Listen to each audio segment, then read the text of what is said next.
there's so much duality within us, and we have so many voices and so many, different ideas and opinions and conflicting emotions. But with duality, when we embrace duality totally, it becomes a sense of unity. There comes a sense of unity.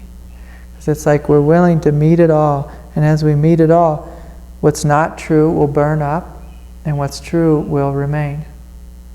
And so sometimes if we're having conflicting emotions, just the willingness to embrace it allows everything to be said, allows everything to be felt, and then we're just left with this quiet presence.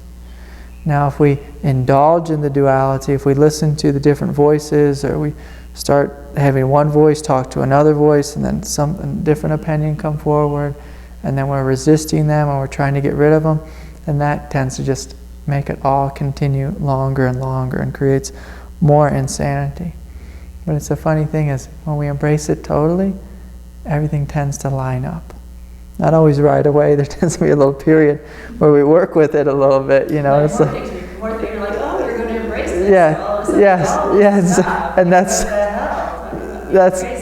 right, and that's something that can happen. Is sometimes when we wake up, when we're shining the light of our awareness, or the light of our awareness begins to light up within us, all these voices come forward. And basically what it is, it's repressed energy that wants to be loved and wants to be liberated. And in the end, we find that it's all one energy. It's all one energy.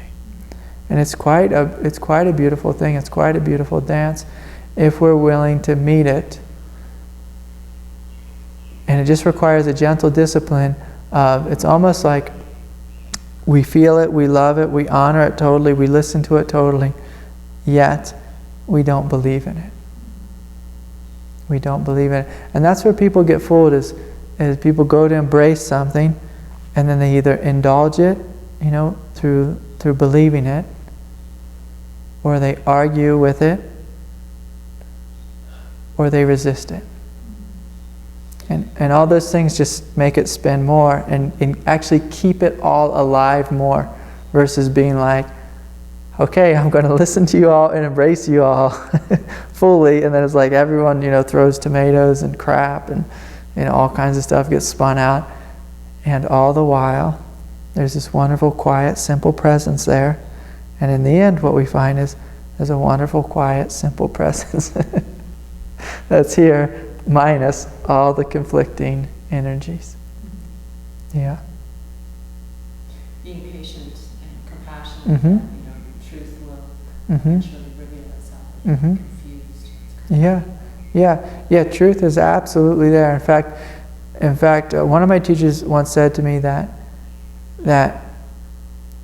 the energy of chaos is also the energy of truth. But it's just like the energy of chaos, it's like the truth is there, it's just the energy of it is just spread out in all these different directions. And then as it dispels, it just lines up into just one fluid energy. And it's just there. And so being patient, that's what we have to do. We have to be patient and relax and breathe. And actually what happens is, through the act of being patient, we become strong. We become strong. And then the truth just comes forward. And so it's a beautiful thing to be patient, because oftentimes people say, oh, this is so hard, this is so difficult, I can't be patient, it's too much. And if we're not like struggling with it, but if we're just sitting there, what we realize is our inherent strength. In a sense, is what patience is. Patience is like this incredible strength. It's like, okay, here I am. Here I am. And here I am again. And here I am again. And here I am again. And then at some point it's just, here I am, I'm here. And what we're left with is the truth. And the truth always will reveal itself. It won't necessarily reveal itself in the time frame of our ego. And that's another thing that's beautiful, is that the ego kind of burns off in time. And that's where I started with this. It was from a reading from Paul Ferrini. I don't know if you're familiar with him, but that's what he was talking about, is like this pressure to decide. Feeling sort of like pressure. He was talking about ambivalence. And your ego was just so anxious to make a decision and get out of that uncomfortable place. Yeah. So it's like driven to like try to do something. Yeah. Yeah, can we be willing to be totally uncomfortable? And what we find is when we're willing to be totally uncomfortable, when we're totally willing, then it doesn't make a difference. It's like when we're totally willing to be with whatever, it doesn't feel bad anymore. It just feels like, because what happens is when we're totally willing, the energy, it transmutes. And it just transmutes just into energy. And so we just get comfortable with, oh my God, there's so much energy in my body right now. And that's totally okay. But where our mind goes is like you were saying, is our mind goes to, there's pressure, and I have to decide, or I have to do this, or I have to do that, or I got to do something to somehow get rid of this energy. But if we're totally willing to be with it, what we discover is just energy. And energy is actually wonderful. Like energy makes us feel so alive. It makes us feel so alive, so wonderful. Like at night, I have so much energy at night, I can't sleep.